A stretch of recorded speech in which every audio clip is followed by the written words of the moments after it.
여러분 안녕하세요. 하나의 이야기로 느리게 읽는 구약 오늘 79번째 시간을 시작하겠습니다. 오늘은 닫힌 경계를 넘는 공의와 자비라는 주제를 가지고 오바댜 1장과 요나 1장을 읽으려고 합니다. 오바댜는 한 장으로 이루어진 성경이고요. 요나는 4장으로 이루어져 있는데 오늘은 이렇게 구성을 해봤습니다. 이 두 권의 책이 모두 닫힌 경계를 넘는 공의와 자비라는 주제로 묶을 수가 있는 책들입니다. 오늘 함께 읽고 공부하시면서 이 주제에 대해서 더 깊은 이해가 있으시기를 바라는 마음으로 오늘 공부를 시작해 보겠습니다. 오늘의 본문으로 들어가기 전에 지난 시간 아모스에 대한 이야기를 조금 더 하고 넘어가면 좋을 것 같습니다. 지난 시간에는 아모스 2장과 3장을 읽었는데요.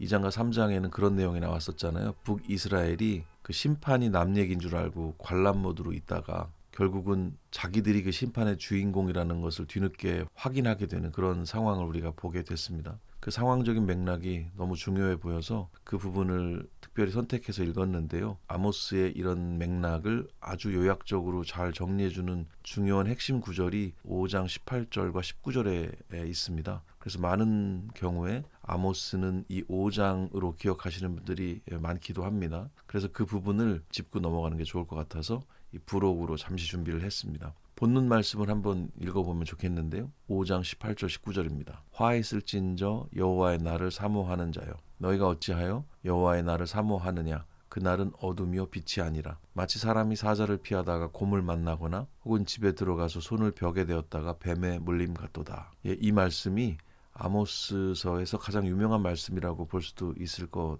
같습니다. 그 세 가지 정도로 의미와 맥락을 정리해 보면 좋겠는데요. 먼저는 여호와의 날에 대한 착각을 일깨운다는 의미가 있어요. 사실 북이스라엘 당시 백성들에게 여호와의 날이라고 하는 것은 축제와 승리의 의미였거든요. 이 사람들은 그날이 오면 하나님이 초자연적으로 개입하셔서 자신들을 괴롭히던 이방 제국들을 다 심판하시고 선민, 선택받은 백성들인 자기들에게는 영원한 어떤 정치적인 번영, 물질적인 풍요를 주실 것이라고 믿고 있었거든요.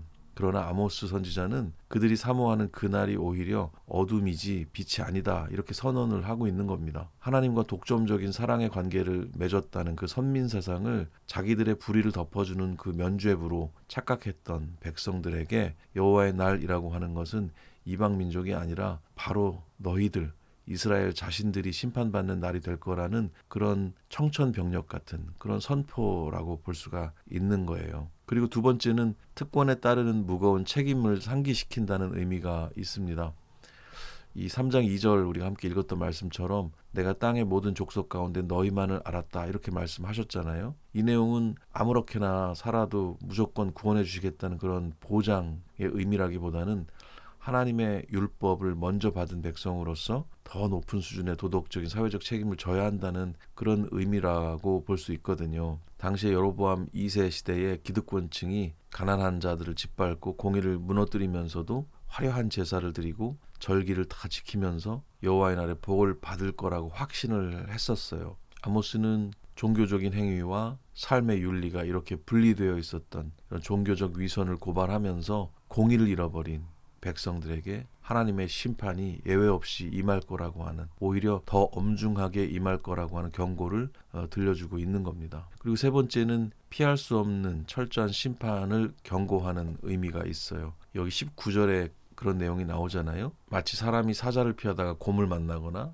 집에 들어가서 손을 벽에 댔다가 뱀에 물림 같다고 아주 생생하게 비유를 하고 있습니다. 겉으로는 종교적인 열심을 내면서 스스로 안전하다고 믿었지만 삶의 자리에서 정의를 상실한 사람들에게 임할 그 심판, 그것은 누구도 피할 수 없고 반드시 임할 거라는 경고를 여기서 이렇게 해주고 계시는 거죠. 사람이 불의하게 쌓아올린 탐욕의 요새라든지 위선적인 경건이라든지 이런 것들은 하나님의 공의로운 통치 아래서 한순간에 덧없이 무너질 것들이라는 것을 여기서 분명하게 경고하고 있습니다. 이 말씀이 우리에게 던지는 질문이 무엇인지를 꼭 생각해야 할 것 같아요. 사실 이 5장 18절 19절은 아모스 전체를 요약하고 있는 내용이라고 볼 수도 있을 것 같은데요. 구원의 확신이라든지 종교적인 행위들이 혹시 일상 속에서 공의에 대한 관심을 무의미하게 한다든지 아니면 이웃의 아픔을 외면하게 한다든지 이런 우리 자신의 삶을 정당화하는 회칠, 지난 시간에도 회칠이란 표현을 함께 생각했었는데요. 그런 게 되어 있지 않은지 정직하게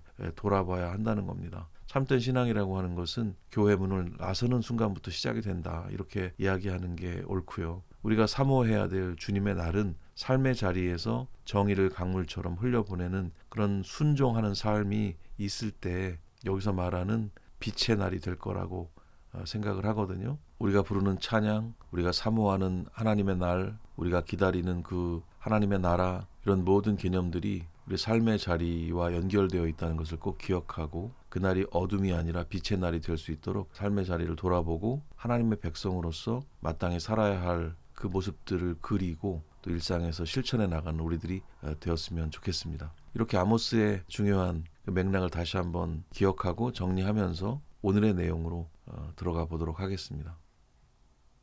출입 금지 표지판이죠.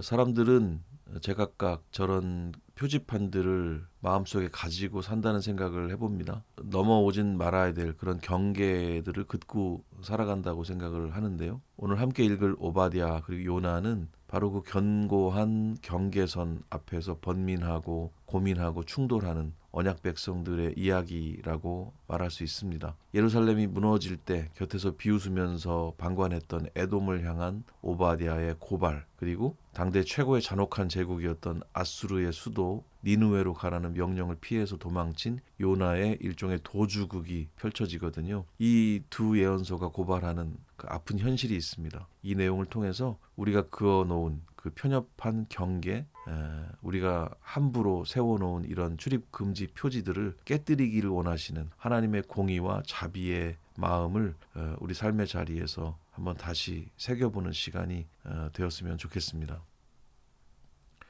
오바댜와 요나의 구조와 의미를 간략하게 먼저 살펴볼 필요가 있겠죠. 오바댜서는 구약 중에서는 가장 짧은 책입니다. 21개의 절로 되어 있고요. 말씀드린 대로 형제 국가였던 유다의 멸망을 방관하고 부추긴 그 에돔을 향한 고발을 담고 있는 책입니다.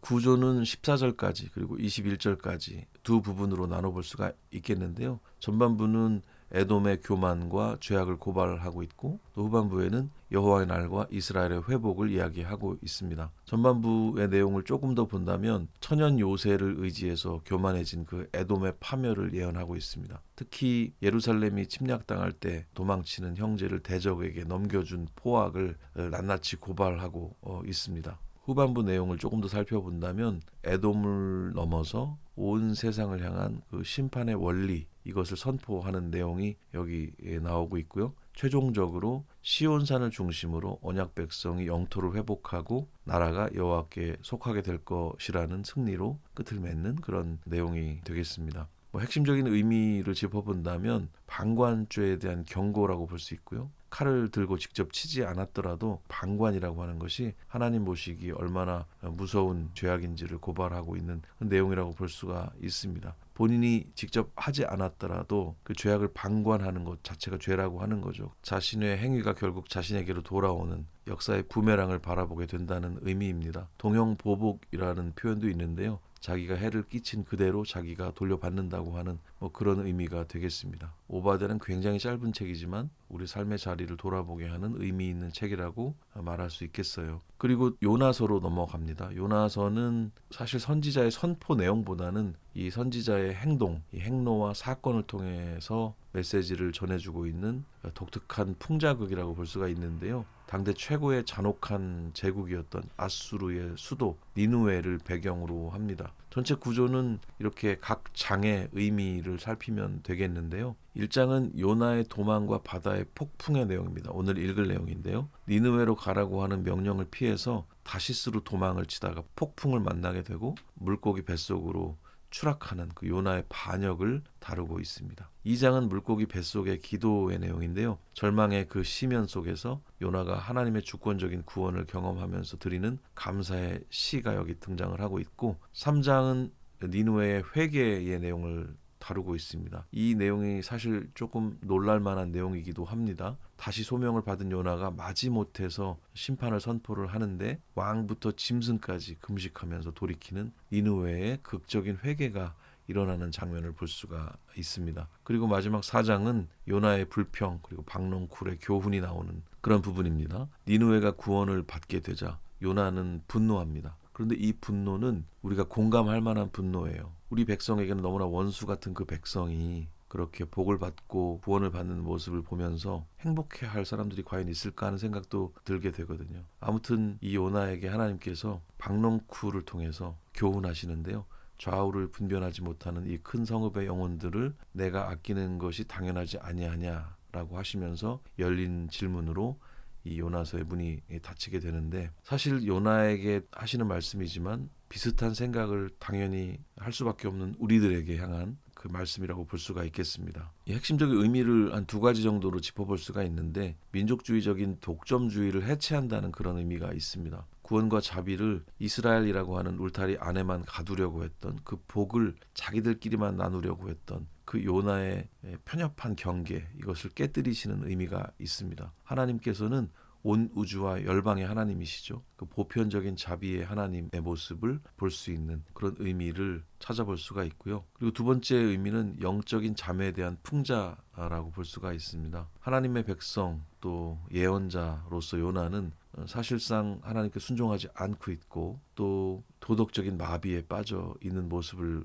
보게 되는데, 이방인 선원들과 이방 나라 니느웨가 오히려 생명을 존중하고 주님 앞에 즉각 돌이키는 그런 모습들을 대조해서 보여주는데, 이런 내용들을 보면서 언약 백성이 가지는 위선이 어떤 것인지를 이런 내용을 통해서 볼 수 있습니다. 영적인 잠에 대한 풍자라고 볼 수가 있는 거죠. 언약 백성이 깨어나지 못한 그 영적인 수면 상태, 영적인 잠에 대한 풍자라고 볼 수가 있는 거죠. 그래서 짧게 제목 옆에 적어놓은 글귀처럼 오바댜서는 거룩한 공의의 방점이 있다면 요나서에는 예측 불가능한 자비의 그 방점이 있다는 것을 생각해 볼 수가 있는데요. 이 두 가지의 또 공통점이 있다면 하나님의 생각이 우리의 생각과 달랐다라고 하는 그 점입니다. 그러니까 평범해 보이는 우리 일상, 당연해 보이는 우리 생각들에 대해서 당연하게 생각하고 평범하게 생각하면 안 된다는 교훈을 줍니다. 하나님의 생각이 무엇인지 늘 묻고 우리의 생각을 뛰어넘는 그 하나님의 마음을 잘 배워야 할 필요가 있겠죠.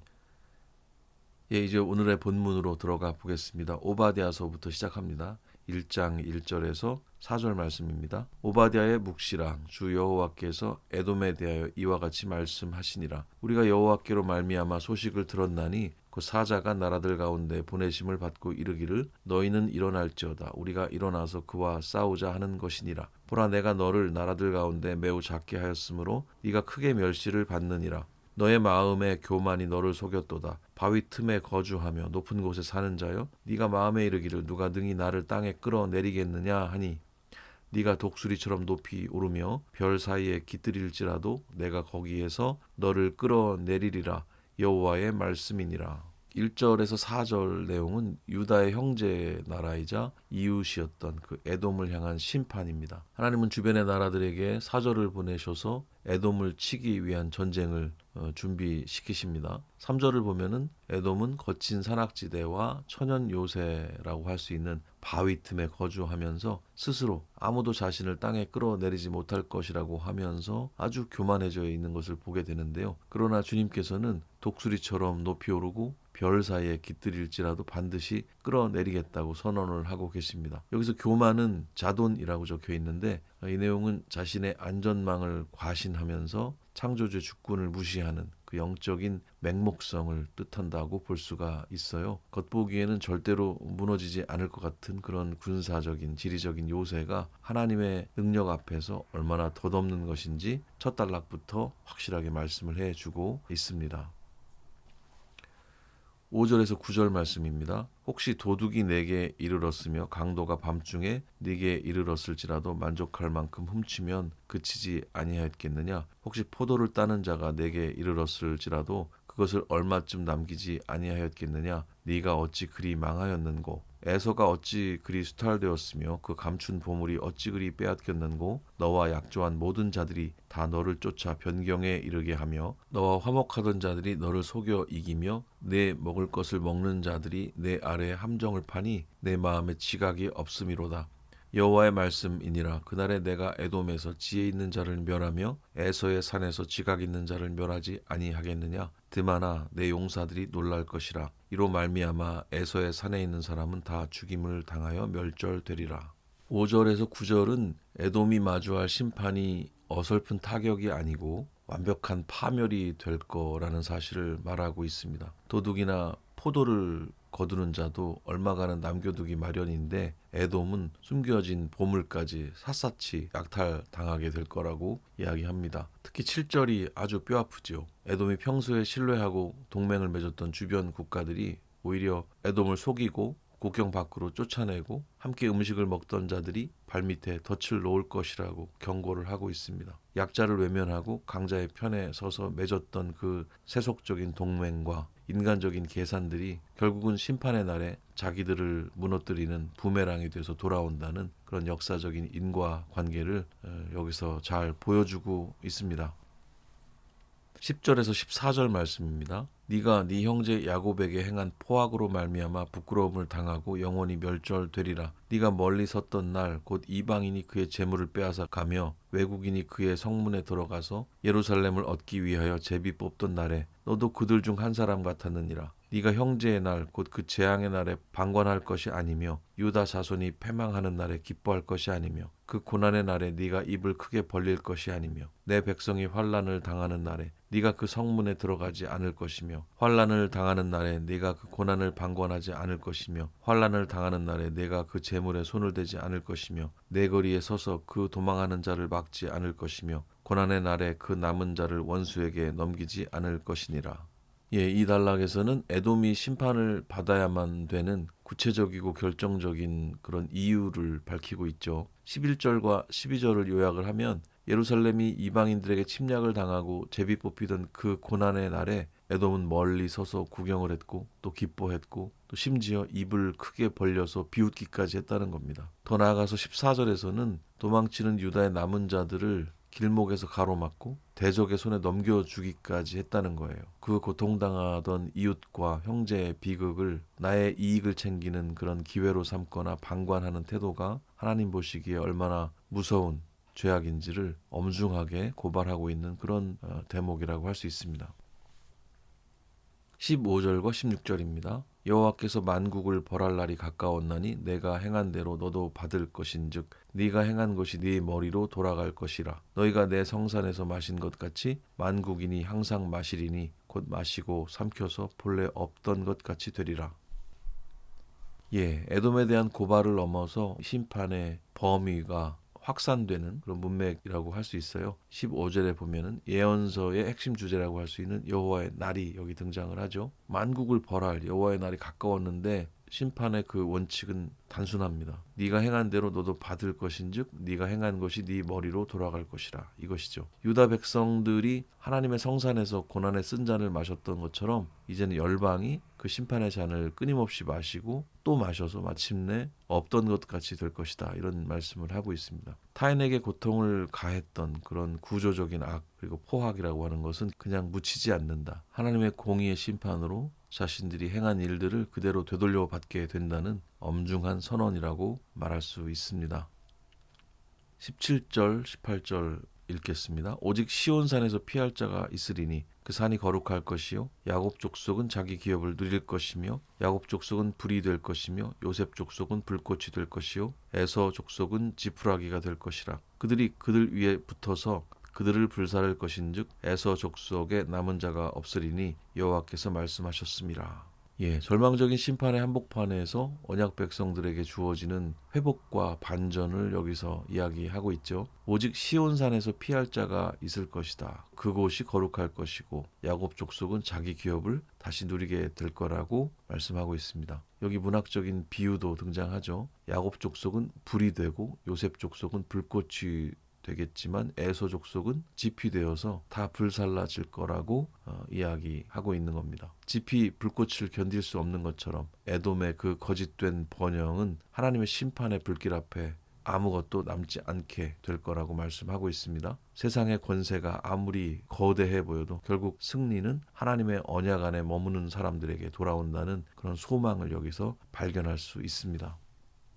19절에서 21절 말씀입니다. 그들이 네겝과 에서의 산과 평지와 블레셋을 얻을 것이요 또 그들이 에브라임의 들과 사마리아의 들을 얻을 것이며 베냐민은 길르앗을 얻을 것이며 사로잡혔던 이스라엘의 많은 자손은 가나안 사람에게 속한 이 땅을 사르밧까지 얻을 것이며 예루살렘에서 사로잡혔던 자들 곧 스바랏에 있는 자들은 네겝의 성읍들을 얻을 것이니라. 구원받은 자들이 시온산에 올라와서 에서의 산을 심판하리니 나라가 여호와께 속하리라.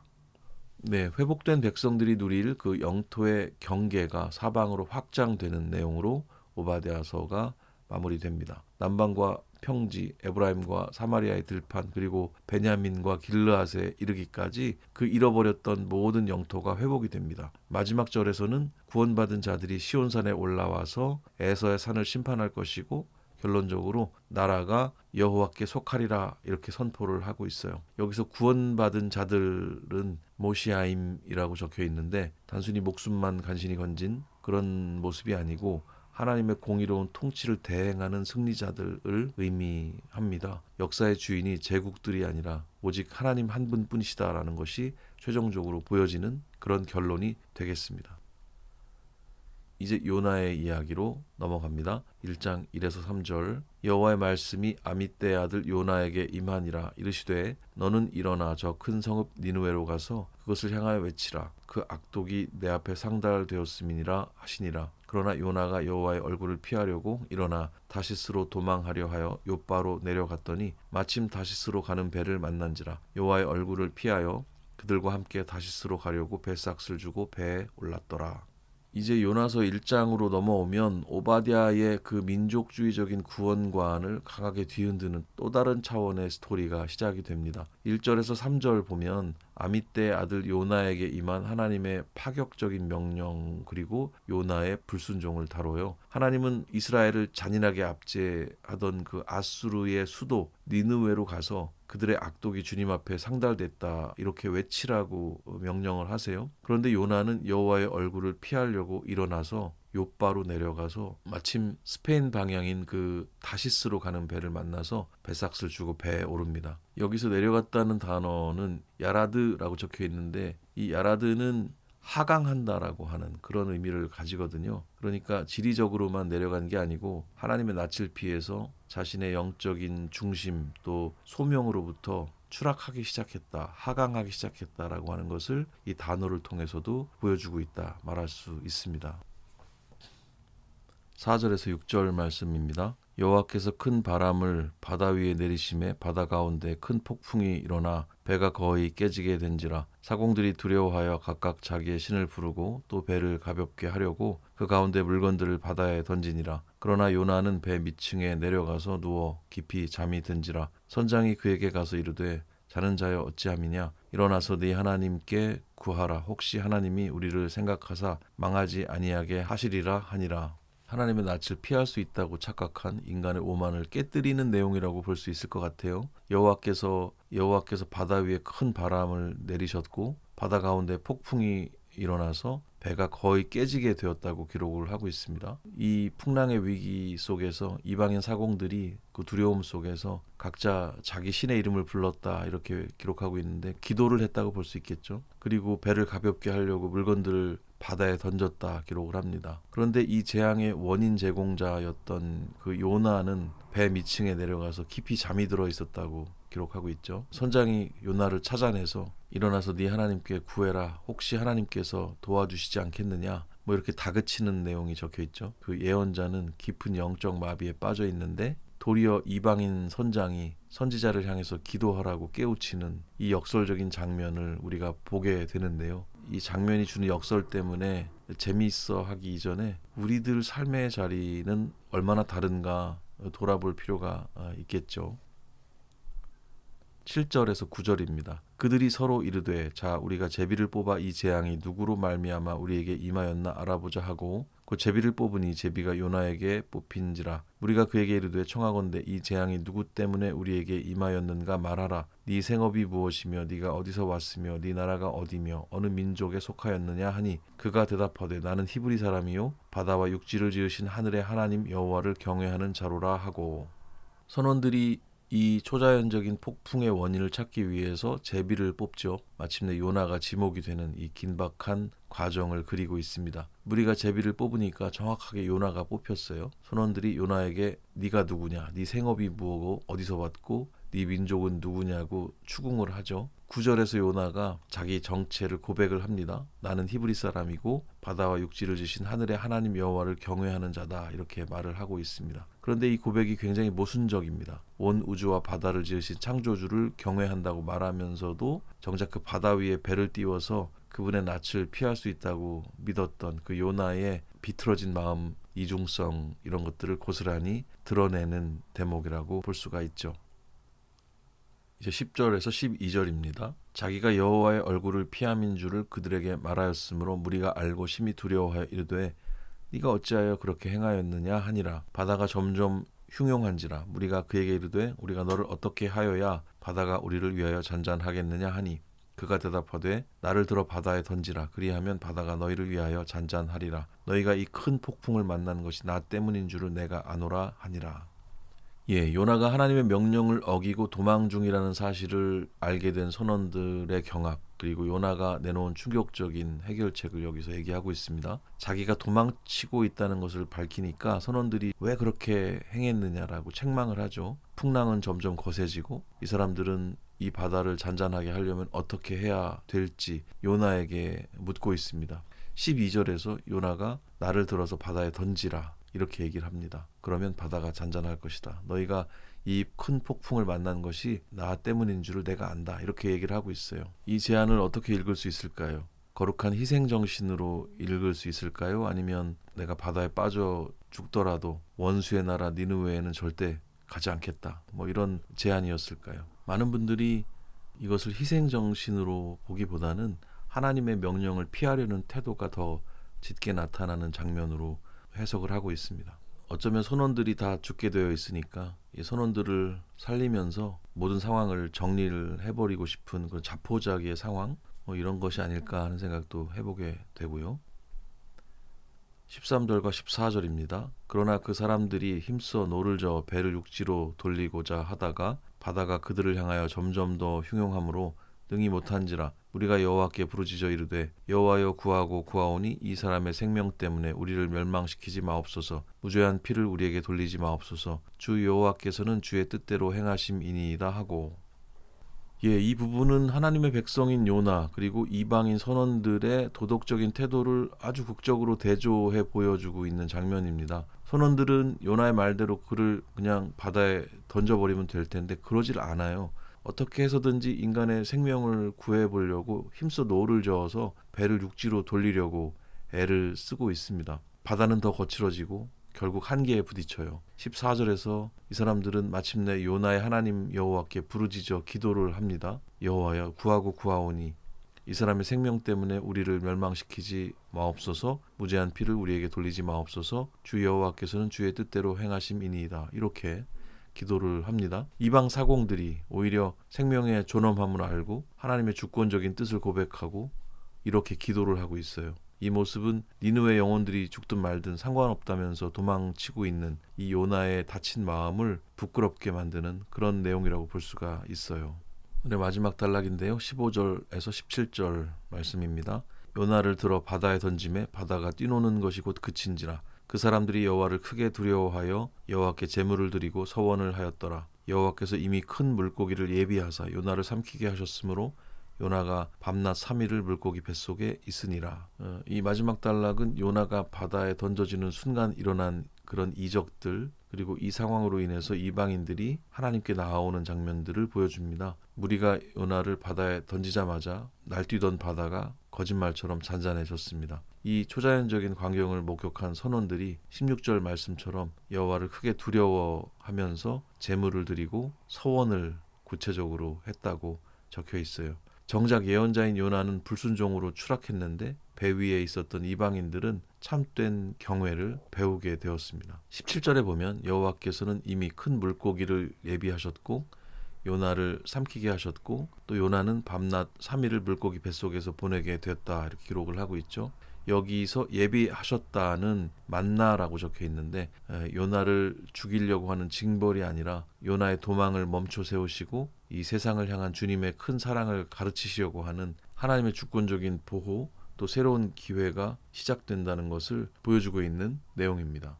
예, 이렇게 오바댜와 요나 1장까지 함께 본문을 읽으셨습니다. 이제 퀴즈를 통해서 오늘 본문의 내용을 확인해보는 시간 갖도록 하겠습니다. 1번 문제입니다. 오바댜 1장 10절 14절에서 고발하는 에돔의 죄악 중 형제 야고보의 고난의 날에 멀리 서서 구경하고 비웃은 행위가 가진 본질적인 공의의 부재는 무엇을 의미하나요? 1번 전쟁 물자를 적절한 시기에 조달하지 못한 군사적 계약 위반. 2번 타인의 고통과 비극을 방관하는 것을 넘어 그것을 자신의 사적인 이익이나 감정적 우월감의 기회로 삼는 인륜적 언약적 연대성의 파괴. 3번 예루살렘 성전 내부의 제의적 절차를 숙지하지 못해 발생한 종교적 실수. 4번 주변 제국들과의 외교 관계 속에서 중립을 지키지 못한 정치적 무능함. 예, 정답은 2번이 되겠죠.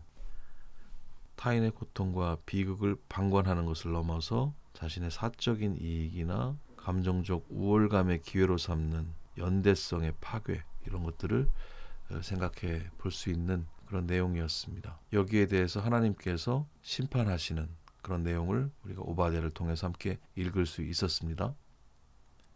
두 번째 퀴즈입니다. 요나 1장 9절에서 요나가 폭풍 속에서 선원들에게 바다와 육지를 지으신 하늘의 하나님 여호와를 경외한다고 한 고백의 본질적인 모순은 무엇인가요? 1번 요나가 바다의 기후 변화를 예측하는 능력이 부족했음을 인정하는 고백. 2번 하나님의 주권이 온 우주와 열방에 미친다고 말로 고백하면서도 자신의 민족주의적 편견에 갇혀 주님의 낯을 피할 수 있다고 믿었던 영적 이중성과 불순종. 3번 선원들이 믿는 신들과 여호와 하나님을 동등한 위치에서 비교하려 했던 혼합주의적 태도. 4번 니누에라는 대도시의 인구 통계를 정량적으로 계산하지 못한 정보의 오류. 예, 정답은 2번이 되겠습니다. 역시 정답은 길어요. 그렇죠? 여기 보면 영적 이중성, 불순종이라고 요약을 해주고 있는데요. 요나의 입의 말과 요나의 몸의 행동이 이렇게 다르다는 걸 보면서 혀를 차기 전에 우리의 말과 우리의 행동은 어떠한지를 돌아보는 것이 중요할 것 같습니다. 3번 문제. 요나 1장 17절에서 하나님이 큰 물고기를 예비하사 도망치던 요나를 삼키게 하신 사건에 담긴 신학적 의미는 무엇인가요? 1번 불순종한 선지자를 역사의 무대에서 영원히 퇴출시키겠다는 가혹한 형벌의 집행. 2번 바다의 생태계를 보존하기 위해 거대 해양 생물을 훈련시키신 자연주의적 조치. 3번 요나의 자살적 도피와 반역을 강제로 멈춰 세우시고 물고기 뱃속이라는 절망의 공간을 참된 돌이킴과 주권적 구원을 경험하는 은혜의 자리가 되게 하신 하나님의 주권적 돌봄. 4번 아수르 제국을 군사적으로 정복하기 위해 선지자에게 잠수 지식을 가르치신 전술적 훈련. 예, 정답은 저는 4번에 치고 싶지만 3번이 되겠습니다. 잠수라는 단어를 보니까 물속에 들어가고 싶은데요. 제가 잠수를 좀 좋아합니다. 전문적인 스킨스쿠버 이런 건 아니고 물안경 끼고 물속 구경하는 거를 굉장히 좋아하는데요. 아무튼 그럼에도 불구하고 정답은 3번이 되겠습니다. 이 3번의 내용은 사실상 요나서를 요약하는 문장이라고 볼 수가 있겠어요. 예, 이제 생각과 정리의 시간입니다. 오늘 말씀의 의미를 우리 삶의 자리로 가져와 보는 시간이죠.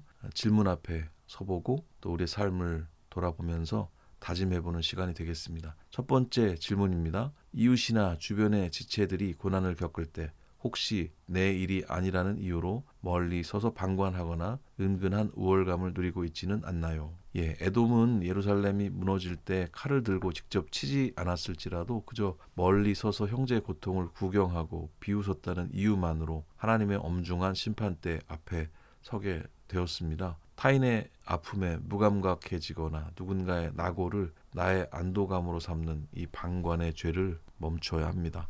방관이라고 하는 것이 우리가 살고 있는 우리나라의 법에 저촉이 되어서 우리를 힘들게 하지는 않을 수 있지만 하나님 나라의 법에는 저촉이 된다는 것을 기억할 필요가 있겠죠. 우리는 하나님 나라의 법을 따르는 하나님의 백성들이기 때문입니다. 그래서 주위에 연약한 사람들이 겪는 눈물과 아픔을 우리의 아픔으로 동일시하며 또 껴안으면서 말뿐인 위로를 넘어서 고통의 현장에 함께 나아가서 곁을 지켜주는 그런 연대가 시작되어야 하지 않을까 하는 생각을 해봅니다.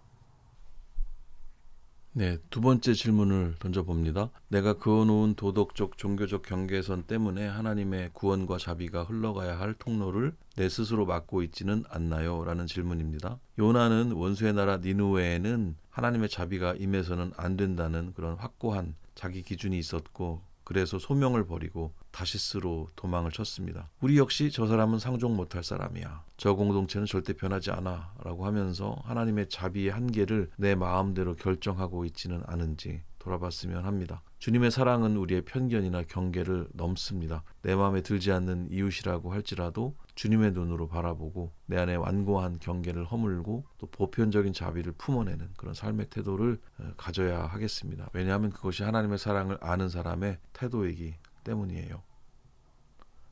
세 번째 질문입니다. 주님을 믿는다는 입술의 고백이 삶의 현장에서는 전혀 작동하지 않는 깊은 영적 잠에 빠져 있지는 않나요? 라는 질문입니다. 배 밑층에서 깊이 잠들어 있었던 요나, 이 사람은 온 우주의 창조주를 경외한다고 고백하는 사람이었지만 오히려 하나님을 모르는 이방인 선원들이 이 사람의 생명을 구하기 위해서 노를 젓고 주님께 무죄한 피를 흘리지 않게 해달라고 애통하면서 기도하는 장면을 우리가 읽게 되었습니다. 우리의 신앙이 삶의 구체적인 윤리와 책임으로 이어지지 못한다면 그것은 세상 사람들의 도덕성보다 못한 종교적 장식일 뿐이라는 생각을 할 수 있습니다. 입술의 고백이 우리 삶의 자리인 일터와 가정 속에서 정말로 생명을 존중하고 정말로 주님의 뜻을 행하는 구체적인 행동으로 살아날 수 있도록 우리 모두가 영적인 잠에서 깨어나서 신실한 일상의 순종을 이어갈 수 있도록 그렇게 기도하는 마음으로 오늘의 공부를 정리하도록 하겠습니다.